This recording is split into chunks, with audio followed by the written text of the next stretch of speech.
As you can see, Vegas is humming along. I've tested my C3I broadcasting arrays. Everything is in order. And just in time, as it turns out, the forces of Caesar's Legion are on the march, establishing a staging area east of the dam. Their assault could begin at any moment, so that's where you'll be heading, if you're ready. Hoover Dam. Your objective is to reach a control room halfway across the dam and install an override module similar to the one you used at the substation. The override will enable me to control the entire dam's power output. You may remember how the bunker at the fort was rather dimly lit. Well, just like the Lucky 38, it needs a big jolt of electricity to power up. You've already uploaded the new operating system to the Securitrons. All they need is power, and they'll be in fighting trim. We've accomplished a great deal, you and I. One last task and our work is complete. I'll see you in the control room.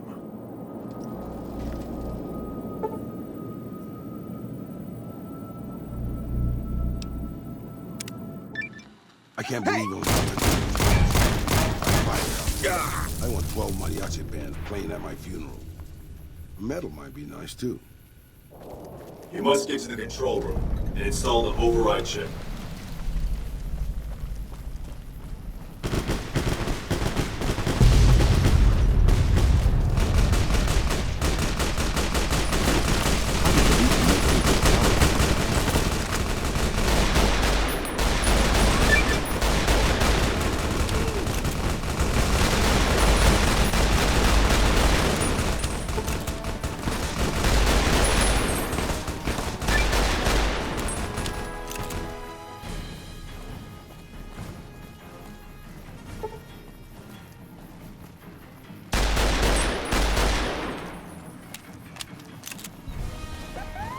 Guess my eyes weren't playing tricks after all.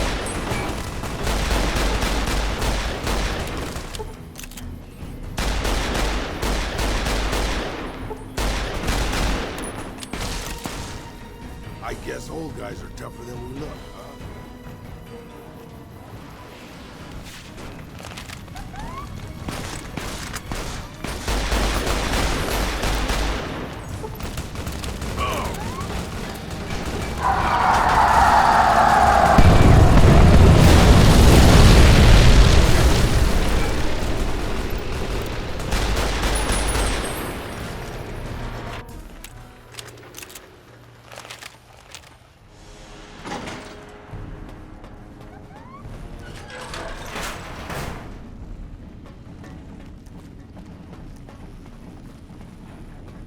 Stop right there. No one is allowed into the control room. You shouldn't be here. It's best if you just move along. Friend or not, no one is allowed in here. Move along.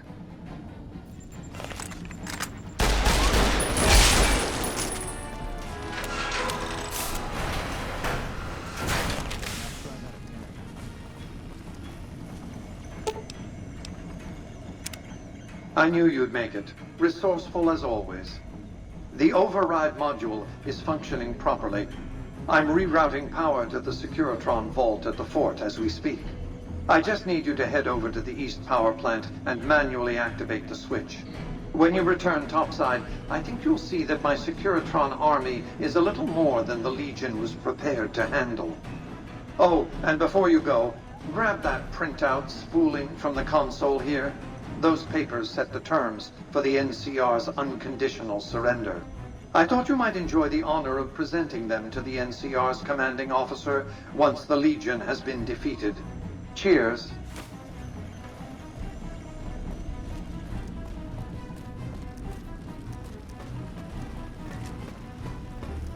Hey!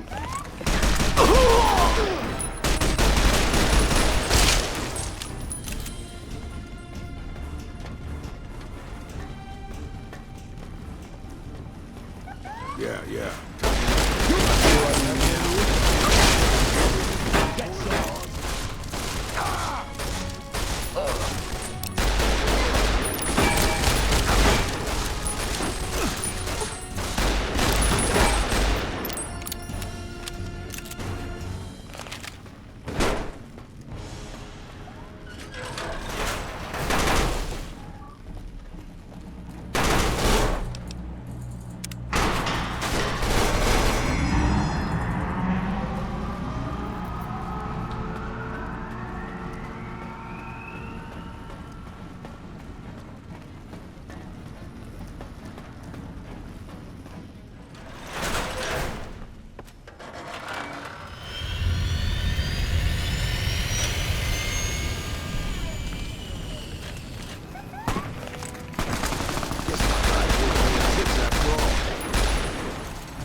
Get up, boss. I know that fits with your schedule.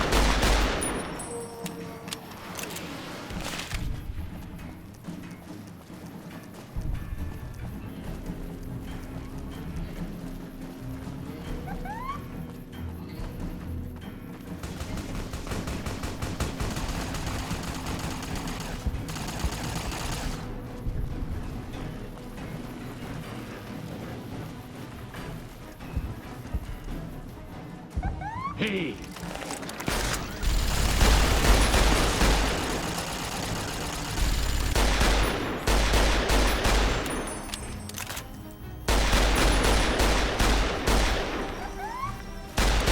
Company, boss.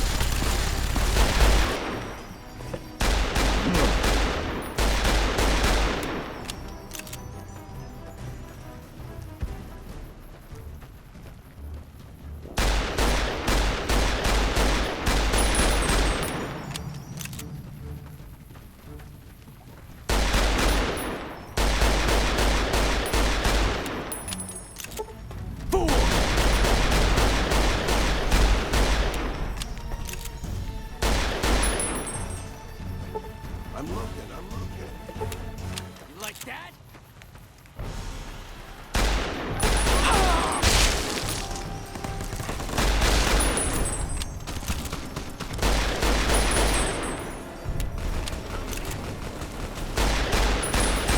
We got company, boss.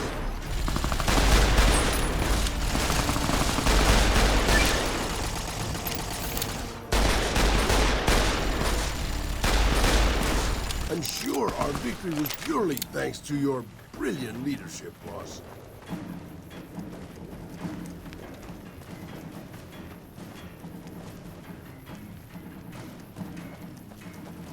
An envoy of Vegas, yet you carry yourself for battle. If so, you cannot truly be of that city of cowards. I see you fight with words, like all beneath the flag of the bear. Let us hope your skill with weapons proves greater. I have no need to hold it. Anything the West sends against me shall break against the wall that is the Legion. You think we would march without a means of resupply? We have the fort. We will have the dam. Other communities will fall. And we shall harvest as we move west. We only need move forward.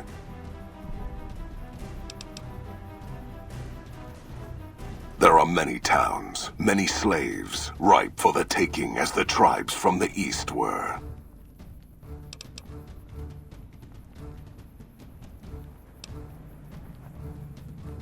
Wolpes brought the touch of Kaiser to such places. It was necessary to weaken the West, show that the Legion could strike deep into the places where NCR thought it safe. But we do not need those towns. Like Hoover Dam, there is the power within Vegas. We can harness it for our needs.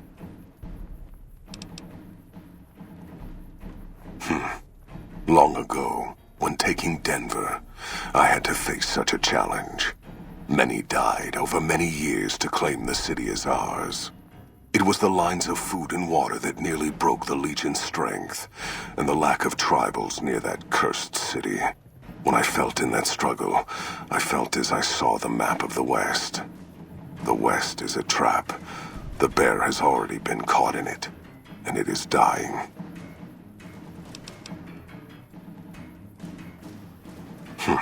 Then when I return, man of the West, we shall see if your belief will withstand the blades of the Legion.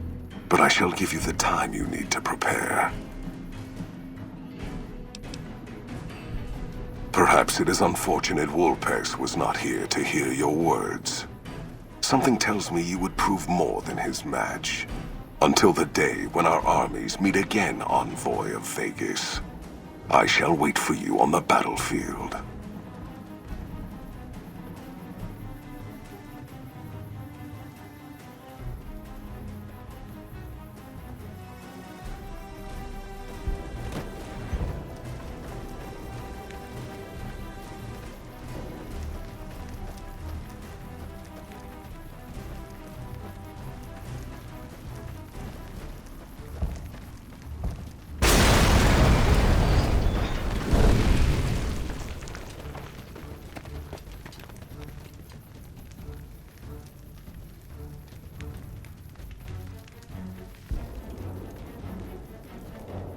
Caesar on the cross. Been a long time since I've seen the kind of work you've laid down today. A damn long time. And the screams of those Legion bastards as they kick dirt running east like a choir of angels to my ears. Speaking of, that crazy light show over the fort? What the fuck was that? Some kind of thumb of God you'd called down? Amazing. Fucking amazing. Could use 100 of you. Just scatter you over the east like jacks. Give those plum fucks the what for.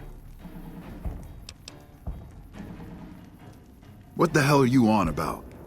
House? He's just a rumor on the strip. Never leaves his...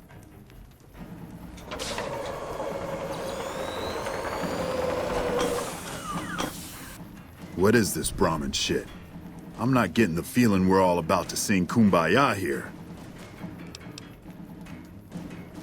What the hell are you talking about? What is this? The free economic zone of New Vegas? What the hell does that mean? Oh, wait, here we go. Demands NCR's immediate withdrawal. Withdraw? Like fucking hell we're withdrawing. We just held the dam. We didn't do it to let it go.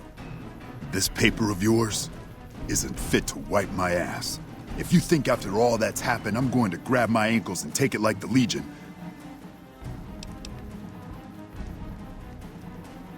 You know I won't surrender the dam, and certainly not to the ghost man of Vegas and his new right hand of the week. We held this place for years. Kicked one-legged out of here so hard Caesar burned him to a crisp. It's our post. We fought for it. I'll fight for it again today. If you're looking to convince me otherwise, you better have a lot more reasons than you just telling me to go. True. Guess I'm a little too used to seeing Securitrons in Vegas to think they'd turn and be bad news. And I know how bad they can get. Look, House, Vegas, it's pretty. Got you blinded a bit maybe. But NCR's got perks too. Think about it before you sign on with him. And if you say no, keep in mind what that means. NCR may have its problems, but when we're riled, watch out.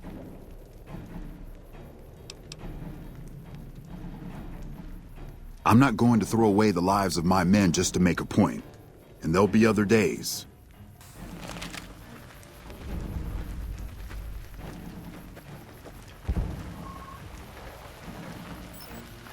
You know, I've had thousands of employees in my time. Few met my expectations. Fewer still surpassed them. Your performance has been nothing short of spectacular. If I have need for a specialist of your stripe again, I'll know just where to turn. Back to Vegas, shall we? I really should do something about that monorail with all the new resources at hand. I can make sure it not only runs, but runs on time. Always bothered me, the imprecision. No need to worry about the General, by the way. He'll be held responsible, publicly disgraced. 36.5% probability of suicide, by my estimate. Kimball won't be able to save him. He'll be too busy getting thrown out of office. But less than a 3% chance of suicide, mind you. Vegas might see a dip in revenue for a few months, half a year. But soon enough, the tourists and their money will be pouring in. Vegas will be a shining jewel in the middle of the desert, an oasis of light, a beacon to show mankind the way to the stars. This is just the start, you see. This is where it all begins.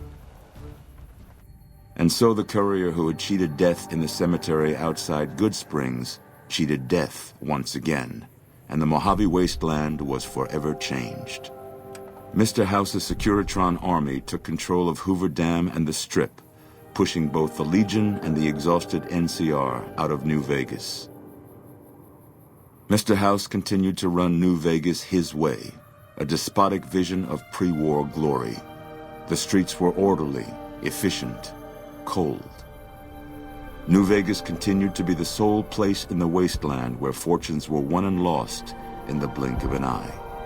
The courier, fair and kind-hearted to those in the wasteland, ensured that Mr. House would keep New Vegas stable and secure for future generations. Mr. House afforded him every luxury at his disposal in the Lucky 38, out of gratitude, and a quiet sense of pride for his choice in lieutenants. With its entertainment scene reinvigorated, the Tops became the talk of the Strip and had booked out shows every night.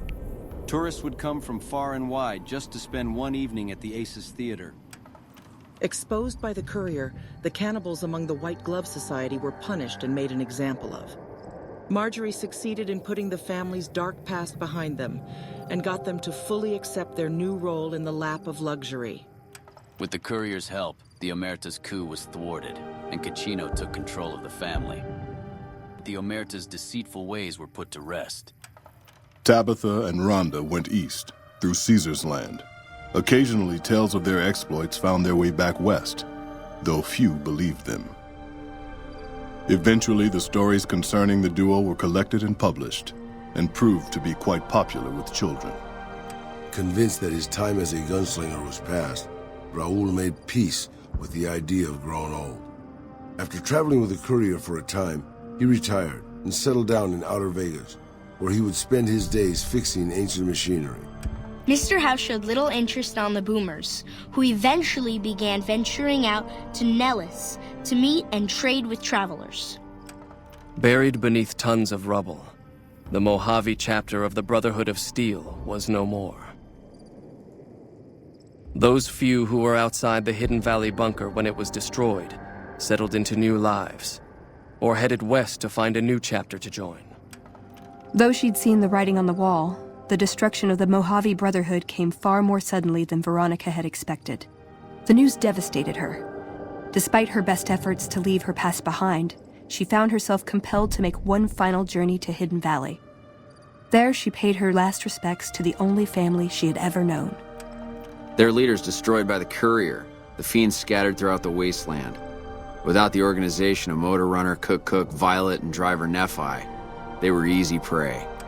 After Mr. House's victory at the dam, the followers initially didn't trust the Securitrons sent out to secure the Vegas area. When they realized less patients were requiring aid, however, they came to accept the occupation as a cold necessity. Arcade was outraged by Mr. House's power play following the defeat of Caesar's Legion at Hoover Dam. Though he remained in Freeside for a short time after the Securitrons established widespread control, he eventually traveled back into NCR territory. Disillusioned with the followers of the apocalypse, he settled down in the outskirts of the Boneyard, where he worked happily as a family doctor. After Mr. House gained control of New Vegas, he sent a Securitron to Good Springs as a token of appreciation for helping the Courier. Victor was a mixed blessing, however, as he continually monitored the town for Mr. House. Cass lived to see Hoover Dam in its old world glory, humming with power the likes of which the Mojave had never seen. Vegas burned brighter than ever. Securitrons filled the streets, and Cass's heart skipped, just a little. Her last words were to the dam, and to herself. We were going full speed ahead, but facing backwards the whole time. After their suicidal last stand at Hoover Dam, the Great Khan ceased to exist as a tribe. The few surviving members dispersed, joining up with other tribes and gangs across the Mojave, and quickly forgot their heritage. Thanks to the Courier and Lily, a cure for the Nightkin's schizophrenia was found shortly after Dr. Henry's experiment concluded. Nightkin and other super mutants in the wasteland flocked to Jacobstown, and the town became known as a haven where a mutant could find peace. Lily continued to take her medicine at half doses, and although she remembered her grandchildren, her mind remained muddled and confused. Eventually, she parted ways with the Courier and traveled west, seeking the remnants of her past. During the Second Battle of Hoover Dam, some kings took it upon themselves to launch several attacks on NCR citizens and soldiers around Freeside.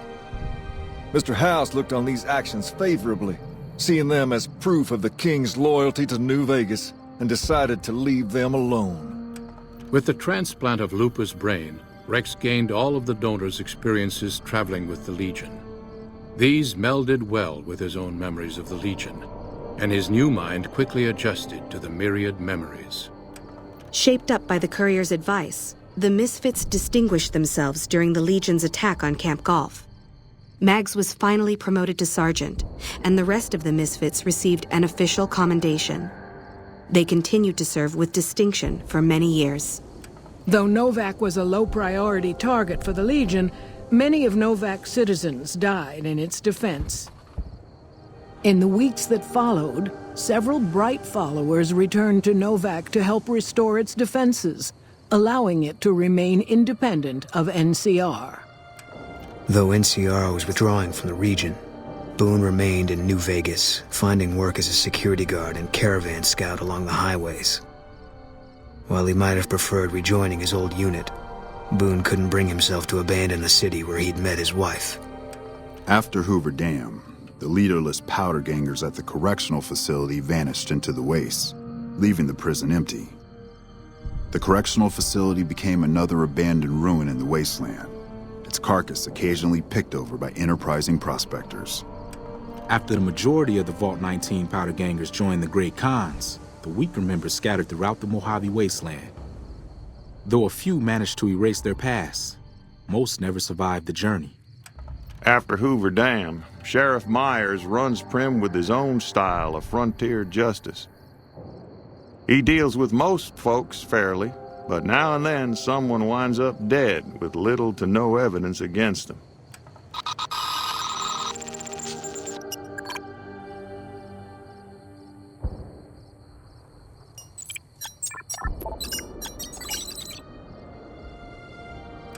Despite distinguishing themselves during the Second Battle of Hoover Dam, the Rangers' victory was short-lived due to the courier's interference. Chief Hanlon personally directed the evacuation of the Rangers to Mojave Outpost as they fell back into NCR territory. Bitter over the waste of life in the Mojave, Hanlon stepped down from his post. After a campaign in which he denounced Oliver's and Kimball's hawkish imperialist ways, Hanlon was elected as the Senator of Reading. After their bold arrival at Hoover Dam, the remnants disappeared as quickly as they came. Legends of their power spread throughout the Southwest, a reminder of why people once feared the sight of vertibirds in the sky. And so it was that the conflict between the New Canaanites and the Whitelegs was finally resolved. The courier's involvement had tipped the scale, shifting the fragile balance of power. Despite their defeat at Three Marys and the death of their war chief, the Whitelegs were determined to pursue the other New Canaanites. But when they finally tracked down their prey in Colorado, they discovered the tables had been turned. The Whitelegs who survived the New Canaanites' ambushes were hunted down by dead horses before they could reach the safety of the Great Salt Lake. When word of the Whitelegs' diminished numbers reached the 80s tribe, war was declared, and by year's end, the Whitelegs had been wiped out. The Sorrows fought beside Joshua Graham and the dead horses, eradicating the threat the Whitelegs posed to Zion.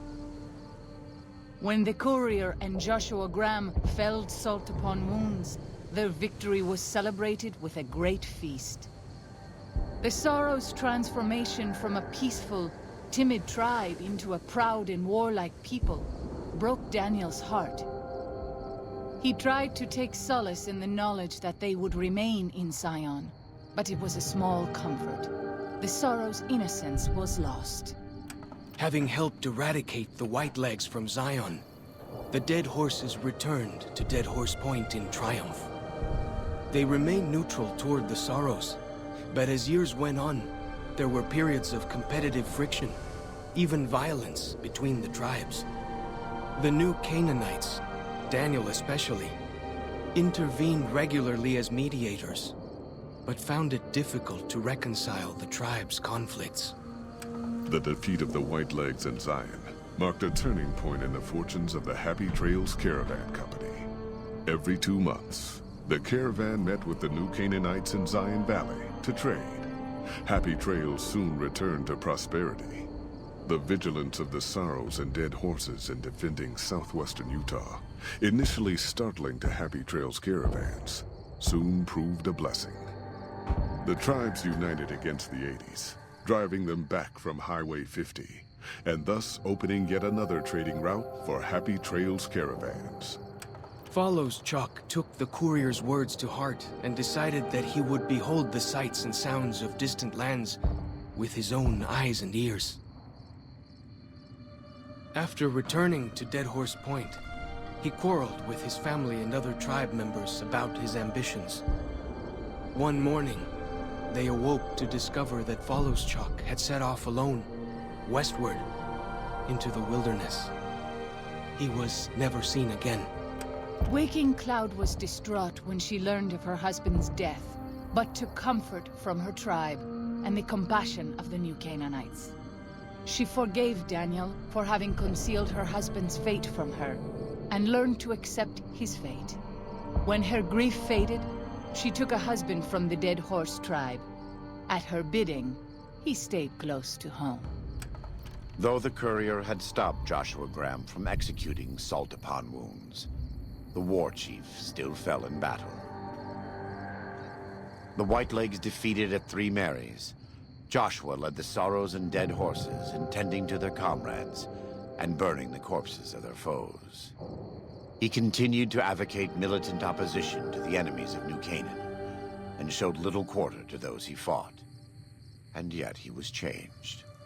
He no longer reveled in the brutality and cruelty for which he had been known in his former life. His inner demons, if not extinguished, were at the least appeased. For years after the defeat of the Whitelegs, Daniel did his best to minister to the Sorrows' spiritual needs. Try as he might, he could not hold back the tribe's increasing militancy and reverence of Joshua Graham. Demoralized, he returned to his family in Dead Horse Point. His failures haunted him for the rest of his days. And with that, the courier walked out of the history of the tribes of Zion and back to the gathering storm of the Mojave Wasteland. As it had been in the years before the Great War, Big Mountain, the Big Empty, became home to one of the brightest minds of the 23rd century. The courier watched over the Big Empty for years to come, caring for it and keeping its discoveries safe until they were needed to help others. Which had always been Big Mountain's purpose.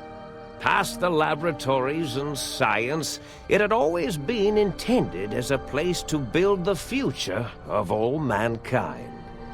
The Sync Central Intelligence Unit was impressed by the amount of exploration the courier had undertaken. Facilities believed lost, destroyed, or ones that had simply gotten up and walked to new locations had been rediscovered by its intrepid new master. Internally, the artificial personality debated as to whether it preferred the old management to the new, and concluded that the courier's thorough approach to research and investigation was admirable and worthy of its respect.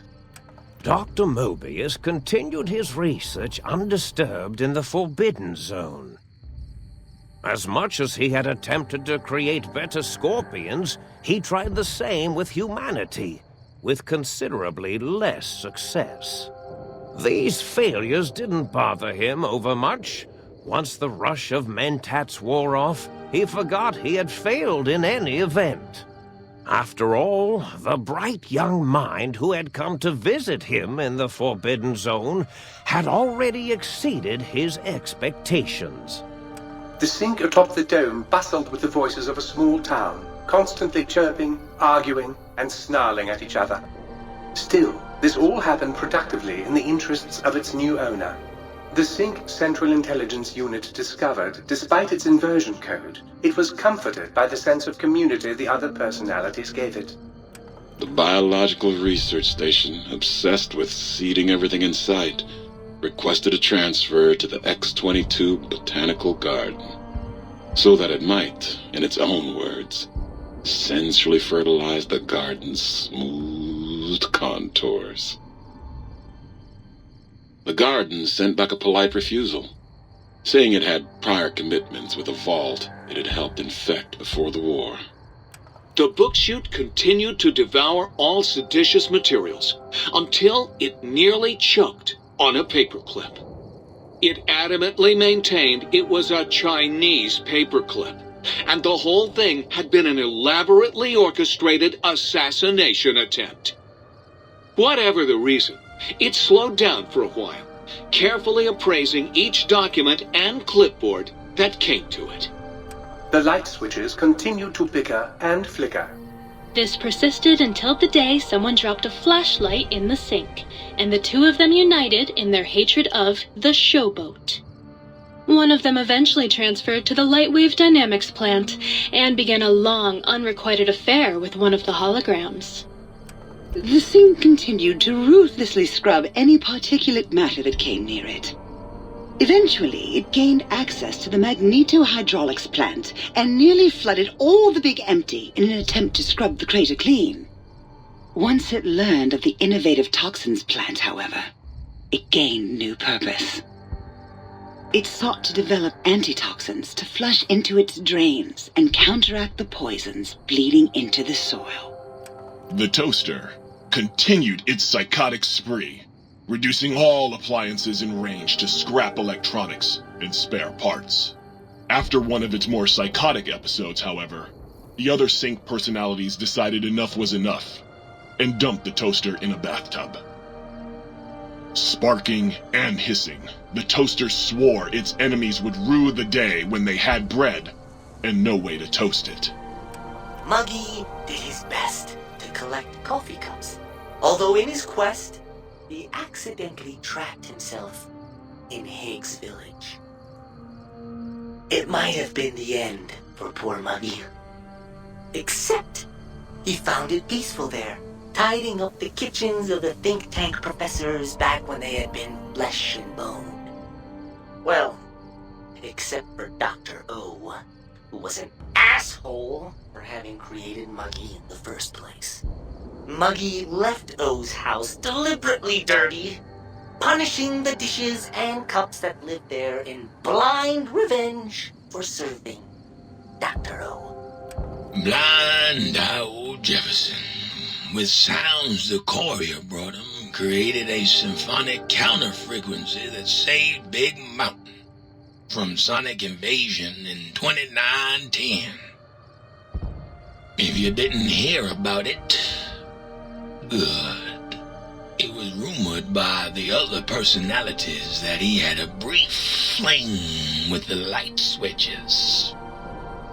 Although he forgot their names much too often and was soon left in the dark as punishment.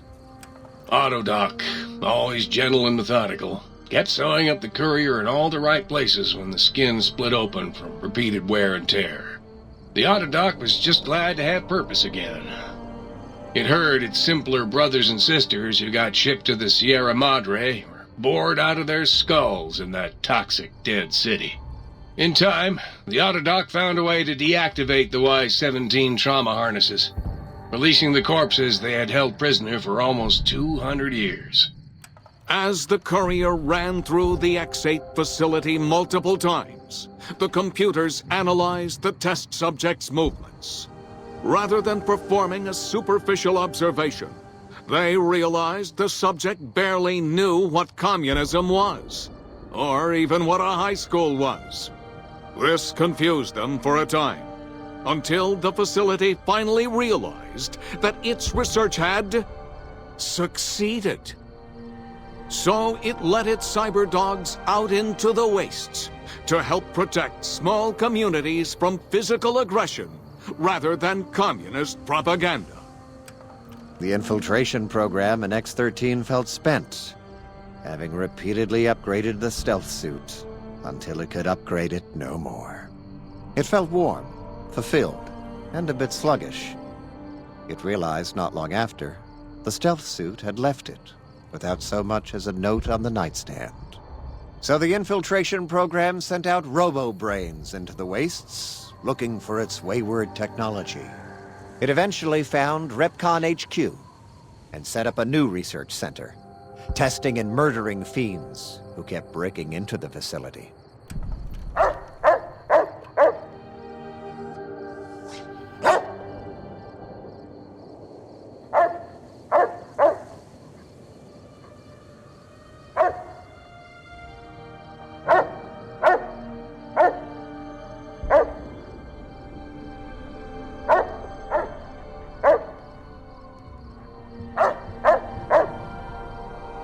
The courier left the brain at the Big Empty.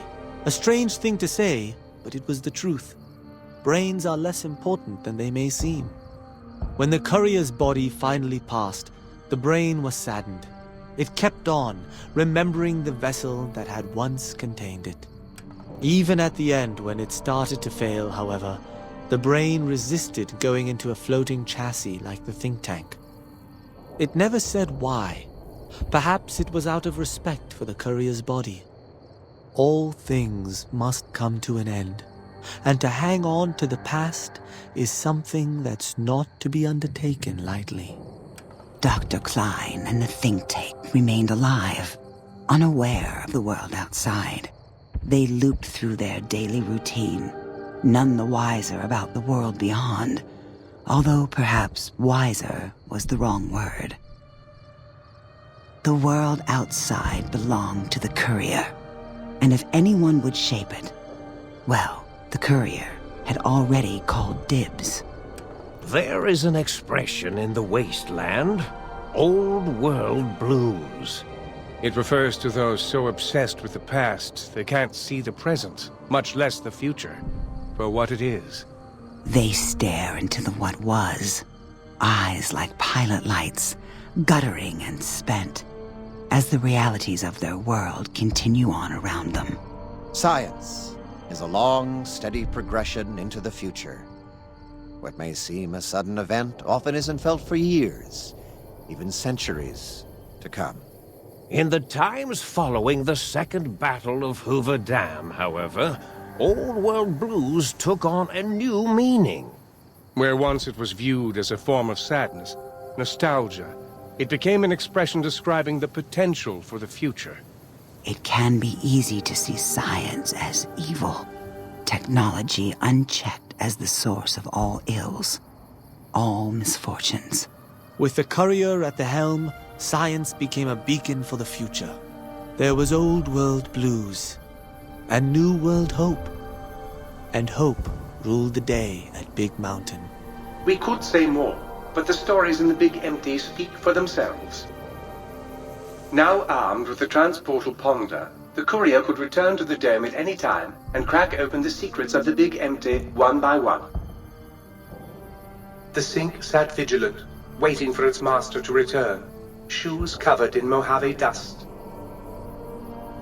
The survivors of the Sierra Madre thought about gathering at the fountain and waiting for the courier. In the end, the caller's silence made them uneasy, and the fear of turning on each other made them hesitate and leave the goodbyes unspoken. The radio message at the fountain was enough for them, and there was no need to add another farewell on top of all they had suffered. Dog forgot himself, as did the voice that raged within him. After their passing, a new voice spoke within the mutant shell. It was difficult for the voice to remember the two it once was. There was the beast, Dog, consumed by hunger, and the other in reverse, the one consumed by control. Both were driven by need for the other. The courier brought them together somehow, joined the two into one. All that happened at the Sierra Madre was a faint memory to the new personality, like a flickering light in the clouds of the mind. The new voice did not think of the courier again until the battle at the Divide reached his ears. The battle between the two couriers, beneath the torn skies and the old world flag, each bearing a message for the other. And the mutant prayed the courier that had saved him had been saved in return. Dean Domino, entertainer, singer, thief, explored the Sierra Madre not long after he was rescued by the courier. Once he left the theater, the Sierra Madre recognized him as a guest, and many doors opened to him. He had to admit it had been built to last. During his search, he came across the final records of Vera and Sinclair, and realized what happened the night the bombs fell. He felt strangely sad for a moment, and he had no idea why. Shrugging it off, his mind turned instead to where the courier had come from. Vegas still survived, out there in the Mojave. Its sights, sounds, and casinos, ripe for the taking. So, giving the Sierra Madre one last nod and a wink, he set off beyond the cloud to begin again. Christine, her mission complete, found new purpose as the Sierra Madre's warden. She watched over it silently, by choice. Over time, the ghost people came to see her as one of the holograms. They would watch, silently, as she walked among them. At times, Christine thought of the courier, who had kept Elijah's hand from her throat. The courier reminded her of the other courier she had met in the Big Empty, and wondered if the two had found each other at last. She did not think of them again until she heard the legends of the Divide. The Divide, where the two messengers, the two couriers, fought beneath an ancient flag, at the edge of the world.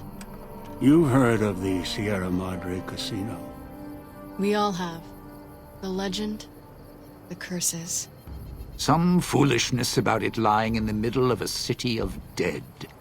A city of ghosts. Beneath a blood-red cloud. A bright, shining monument, reaching out, luring treasure hunters to their doom. An illusion. A promise that you can change your fortunes. Begin again. Finding it, though.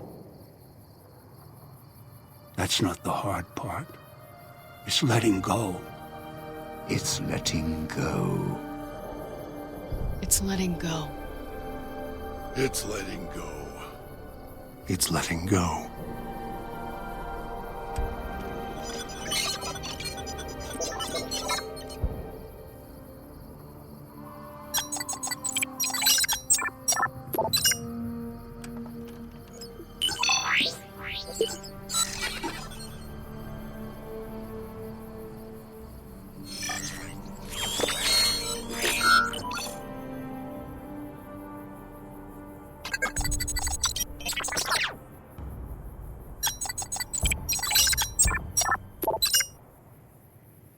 Hopeville burned, lightless in the night, invisible fires of radiation scorching it from within and without.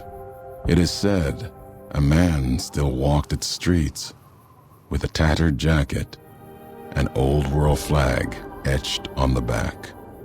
He remained there, perhaps as punishment for the scars he left on the wastes, or a reminder of a history he could not forget. For Ulysses, his journey was over.